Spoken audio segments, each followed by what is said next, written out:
बागेश्वर धाम। ये जो करते हैं वो सिद्धि है या फिर कोई ट्रिक है? एक स्टेज जहाँ पे कई लोग सांसें रोक के बैठे, कैमरा जूम करता है और बीच में बागेश्वर बाबा बैठे। ये आदमी बिना कुछ पूछे आपके सारी राज की बातें बता देगा, आपका नाम, आपकी तकलीफ, यहाँ तक कि आपके घर के पुराने किस्से। आपके पैरे में पीड़ाबंदी ठीक होगी, भाई का प्रश्न है, पर्चे में लिखा हुआ है, कैंसर बना हुआ है। सामने बैठी औरत रो पड़ती है क्योंकि बाबा ने जो बोला है वो 100% सही है। फिर एक और केस आता है, किसी की शादी रुक गई, मेरी शादी फिक्स हुई थी। फिर दूसरा केस आता है, वो मध्य प्रदेश से नहीं है, वो यूपी से है, वो झूठ बोल रहा था। बाबा को सब पता है, सब बहुत हैरान है। जब एक ही चीज बार बार होती है तो लोग उसे कोइंसिडेंस नहीं, चमत्कार मानते हैं। इसी चमत्कार ने एक छोटे से गांव के बाबा को पूरे देश में सबसे ज्यादा वायरल कर दिया है। बागेश्वर धाम के प्रमुख धीरेन्द्र किशन शास्त्री।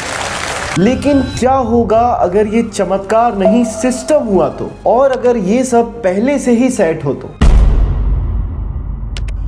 ये सब शुरू हुआ था मध्य प्रदेश के एक छोटे से गांव से, जहां धीरेन्द्र था वो बहुत ही धार्मिक परिवार था, तो पूजा पाठ, गुरु परंपरा ये सब बचपन से ही था। फिर आता है एक टर्निंग पॉइंट, उसके गुरु मतलब दादाजी उसको एक विद्या देते हैं धीरेन्द्र के हिसाब से। इसके बाद उसे मिस्टिकल एक्सपीरियंसेस होने लगे थे। लेकिन ये कहानी इतनी सिंपल नहीं है। इसके बाद धीरेन्द्र कहीं चले जाते हैं और कुछ समय बाद वापस आके दिव्य दरबार लगाना शुरू करते हैं। सेनापति जी से जरा बात करवाइए ना हमारी। हाँ, प्रणाम करता हूँ श्री चरणों में दास का। शुरुआत तो छोटी थी पर फॉर्मेट बहुत ज्यादा पावरफुल था। स्टेज है, लोग हैं और एक बाबा है जो बिना पूछे सब बता देता है। इसके बाद कैमरा भी आ जाता है और सब कुछ रिकॉर्ड होने लगता है। क्लिप्स, शॉर्ट्स, रील्स सब कुछ बनने लगती है और यहीं से कहानी एक्सप्लोड कर जाती है। TV debates, political visits, media news सब कुछ शुरू हो जाता है। अब लोग ये सिर्फ देख नहीं रहे थे, लोग बिलीव कर रहे थे। सबको यही लगा कि ये सब असली है। लेकिन जितनी फास्ट स्टोरी ऊपर गई उतनी ही फास्ट डाउट्स भी क्रिएट होने लगे। सबसे बड़ा सवाल ये है कि बाबा को ये सब पता कैसे चलता है, नाम, प्रॉब्लम्स, फैमिली डिटेल्स, वो भी बिना पूछे। अगर ये सच है तो ये नॉर्मल नहीं है, और अगर ये नॉर्मल है तो ये चमत्कार नहीं है। कि दिल में मन में क्या कुछ चल रहा है वो उनको पता लग जाता है।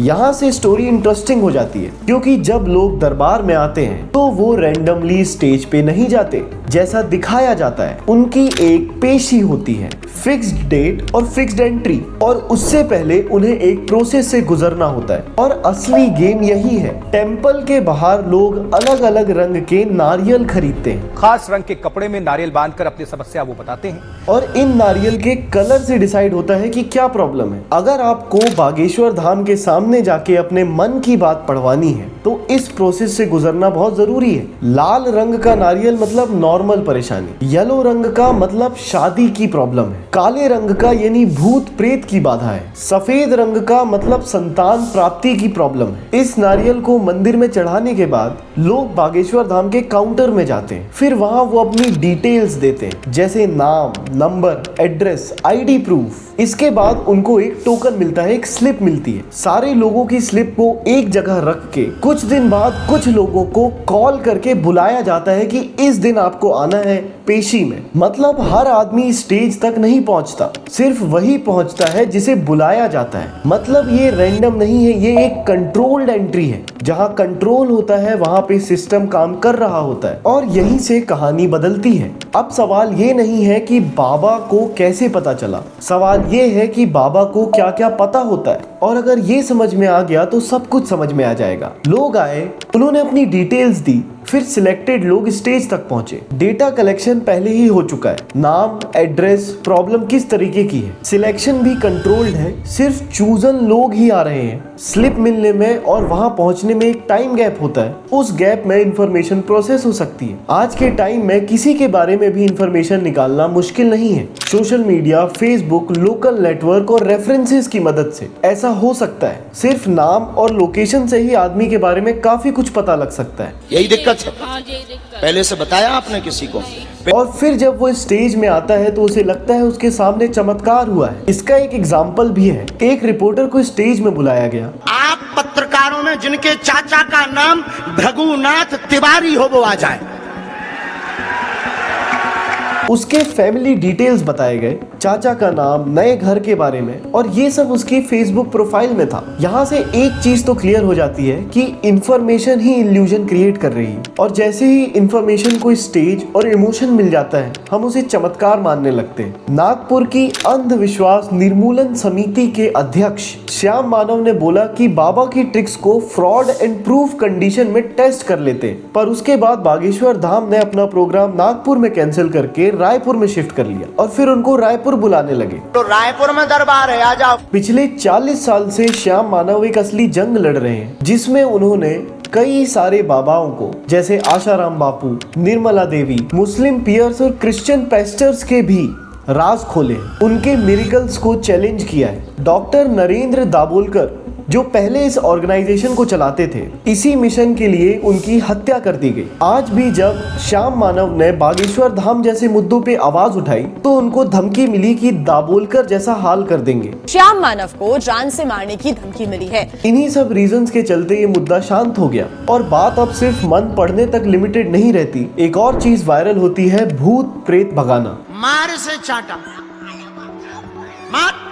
लोगों ने स्टेज में आके चिल्लाया, वो कांपने लगे, कुछ लोग गिर भी गए और बाबा कहते हैं इन्हें मार लगवाओ चमीटे की। चमीटा वाली सेना पूरी दरबार में आए, मार लगाई जाए। अब यहाँ एक स्ट्रेंज चीज नोटिस होती है, इस प्रोसेस के दौरान रिकॉर्डिंग्स अलाउड नहीं है, क्लोज ऑब्जर्वेशन भी अलाउड नहीं है। बाबा के लोग अलग अलग दरबार में फैले हुए होते हैं और सारी चीज को मॉनिटर करते हैं। अगर ये सब सच है तो ट्रांसपेरेंसी क्यों नहीं है? अगर ट्रांसपेरेंसी नहीं है तो डाउट तो नेचुरल है। लोगों का ये भी कहना है कि क्राउड में कुछ लोग प्लांटेड होते हैं जो अलग अलग रिएक्शंस क्रिएट करते हैं। ऐसा ही दैनिक भास्कर को कुछ बागेश्वर धाम के लोकल लोगों ने बताया कि बाबा के ही लोग पंडाल में अलग अलग जगह भूत प्रेत का ढोंग करते हैं और उनको रोजाना इस चीज के पैसे मिलते हैं। इस चीज की सच्चाई आप खुद डिसाइड करो। क्लेम को वेरीफाई करना मुश्किल है, पर पैटर्न को इग्नोर करना भी मुश्किल है, क्योंकि एक बार बाबा ने इस आदमी को भूत प्रेत भगाने के लिए बुलाया और फिर इसी आदमी को एक और बार कुछ दिन बाद बुलाया। जब हजारों लोग एक जगह बैठे हुए सब चीज पे रिएक्ट करते हैं, उस मोमेंट पे इंडिविजुअल सोचना बंद कर देता है, वो क्राउड का ही पार्ट बन जाता है। इसलिए जो क्राउड बिलीव करता है, इंडिविजुअल भी बिलीव करने लगता है। इससे भी बुरी बात यह है कि आप कैंसर ठीक कर सकते हो,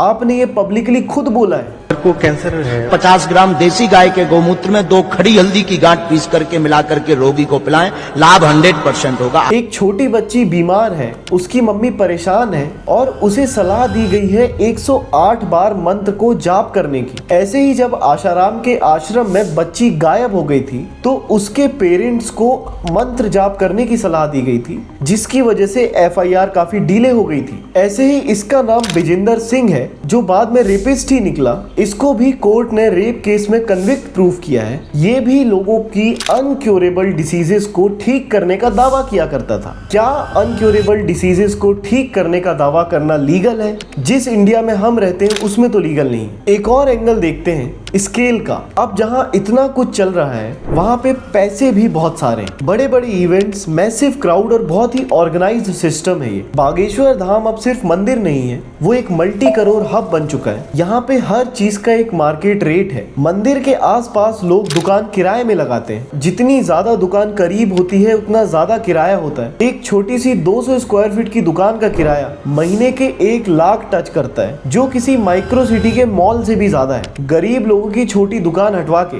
सिर्फ उन्हें दुकान दी जाती है जो अच्छा किराया दे सकते हैं। इतना ही नहीं है, अभी तो बहुत सारे पैसे आने बाकी हैं। यहाँ पे डेली हजारों गाड़ियां आती हैं और गाड़ियों की पार्किंग एक जगह होती है। रिपोर्ट्स के मुताबिक पार्किंग से डेली करीब 50,000 से लेके 1 लाख रुपए तक की अर्निंग होती है। सबसे हैरत की बात यह है कि ये सारी की सारी पार्किंग का ठेका धीरेन्द्र शास्त्री के भाई लोकेश गर्ग के नाम पे। ये विशाल धाम हमेशा से इतना बड़ा नहीं था। लोगों का कहना है कि बुलडोजर की पावर से धीरे धीरे करके जगह को बड़ा किया गया है, आसपास की जमीन पे कब्जा किया गया है और इन्हीं सारी चीजों से धाम का एक्सपेंशन हुआ है। मंदिर में दिव्य दरबार और डोनेशन बॉक्सेस के नाम पे महीनों के करोड़ों के डोनेशन आते हैं, जिसका ऑफिशियल पब्लिक रिकॉर्ड कुछ भी नहीं है। VIP दर्शन भी एक बहुत ही इंपॉर्टेंट चीज है जो पैसे जनरेट करती है। ये पूरा का पूरा एक इकोसिस्टम है। और सिर्फ इतना ही नहीं है, जैसे जैसे धाम में क्राउड बढ़ा है वैसे वैसे पॉलिटिकल इन्फ्लुएंस भी बढ़ता गया है। इल्जाम है धीरेन्द्र शास्त्री के ऊपर कि धाम के एक्सपेंशन के लिए गांव के सामुदायिक भवन जैसी जगह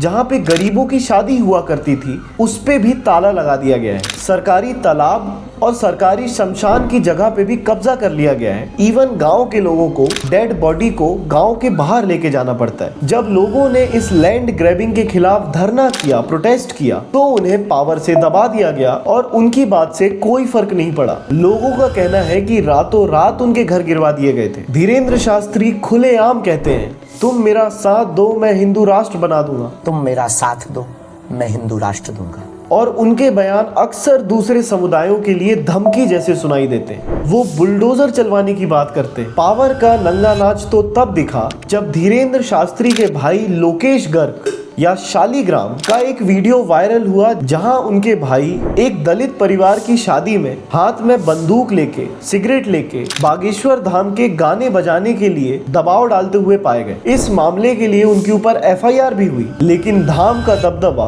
आज भी बरकरार है। प्रॉब्लम फेथ नहीं है, प्रॉब्लम तब है जब सिस्टम क्वेश्चन से भी ऊपर चला जाता है, जब अकाउंटेबिलिटी कोई नहीं लेता। सोसाइटी के साइंटिफिक टेम्पर से लेके पॉलिटिकल इन्वायरमेंट, सारी चीजों पे इफेक्ट दिखता है और बुरा इफेक्ट दिखता है। ना ये किसी के बिलीफ के अगेंस्ट है, ना किसी धर्म के अगेंस्ट है। बस सवाल ये है कि जो जैसा दिख रहा है क्या वो वैसा ही है? अगर वो चमत्कार है तो उसे क्वेश्चन से डरना नहीं चाहिए, और अगर सिस्टम है तो उसे समझना बहुत जरूरी है। अगली बार जब कोई बिना पूछे सब कुछ बता दे तो सिर्फ हैरान मत होना, सोचना भी। मैं उम्मीद करता हूँ कि आपको ये वीडियो पसंद आई होगी। आप एल्गोरिदम की हेल्प कर सकते हैं इस वीडियो को और लोगों तक पहुंचने में, लाइक करके, कमेंट सेक्शन में अपने व्यूज बता के और इसे अपने दोस्तों के साथ शेयर करके। दर्शन प्रोडक्शन इसी तरीके से आपके लिए हमेशा कमाल के वीडियोस बनाता रहेगा। आप हमें सब्सक्राइब जरूर करें, क्रूर दर्शन को भी सब्सक्राइब करें। हम बने हैं आपके साथ, आप भी बने रहिए हमारे साथ। बहुत बहुत धन्यवाद।